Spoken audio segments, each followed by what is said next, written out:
જેના બર્થડે નિમિત્તે આપણે ભેગા થયા છે એવા પરમ પૂજ્ય અમારા ગુરુ સમાન એવા પૂજ્ય નવતમ પ્રકાશદાસજી સ્વામી.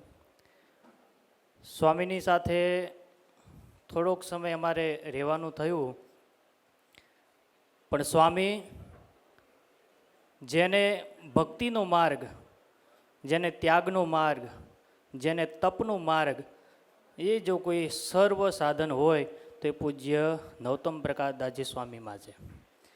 સંપ્રદાય માટે ભક્તિ પોતે કરે છે, બીજાને કરાવે છે.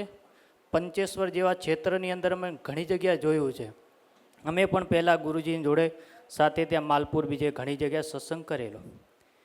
ત્યાગ આ સંપ્રદાય માટે કરી પોતાનું સર્વસ્વ ત્યાગવા તૈયાર છે.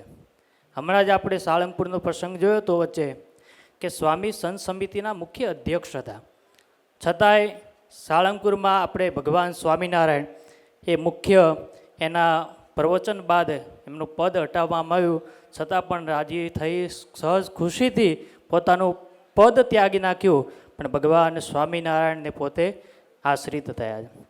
એવા ઘણા આ સંપ્રદાયની અંદર પ્રસંગ છે, આગળ ચાલે છે, પોતાનું માથું સંપ્રદાયને સોંપે છે, પણ સંપ્રદાય માટે કાયમ અડીખમ ઊભા રહ્યા છે.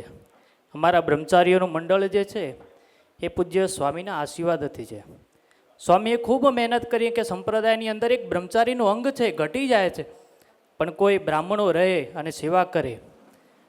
વચ્ચે કોઈ હરિભગતે કહ્યું કે બ્રહ્મચારીઓ બહુ સારી સેવા કરે. ત્યારે સ્વામીએ સહજ રીતે એવું કહ્યું છે કે હું સાધુ છું, આટલા વર્ષથી આ મંદિરમાં છું, પણ હું હરિકૃષ્ણ મહારાજની, લક્ષ્મીનારાયણ દેવની સેવા કરીશ એ ભગવાનને ગમશે નહીં, પણ શ્રીજી મહારાજે જે બંધારણ તરીકે બ્રહ્મચારીઓને રાખ્યા છે અને એ બ્રહ્મચારી સેવા કરશે, એનો એક વર્ગ સેવા કરશે, એ મહારાજને અતિ પ્રિય છે. એવા સ્વામી ઉદાર ભાવનાવાળા છે. છતાં અમારા તમામ બ્રહ્મચારીઓ વતી જુનાગઢ, ગઢપુર, અમદાવાદ, હમણાં મુખ્ય પૂજારી અમારા ગુરુ બ્રહ્મચારી શ્રી હરિસ્વરૂપાનંદજી વતી ભગવાન લક્ષ્મીનારાયણ દેવ હરિકૃષ્ણ મહારાજના ચરણમાં મસ્તક નમાવી ભગવાનને પ્રાર્થના કરું. આમ તો સ્વામી જોડેથી અમારે આશીર્વાદ લેવાના, સ્વામીનું જે જીવન છે એવું જીવન આપણા સૌનું થાય એવી આપણે સ્વામી જોડે પ્રાર્થના કરવાની. છતાં અમે પૂજારી હોવાના કારણે ભગવાનના ચરણમાં પ્રાર્થના કરીએ કે સ્વામીને કાયમને માટે સ્વાસ્થ્ય બહુ સારું રહે.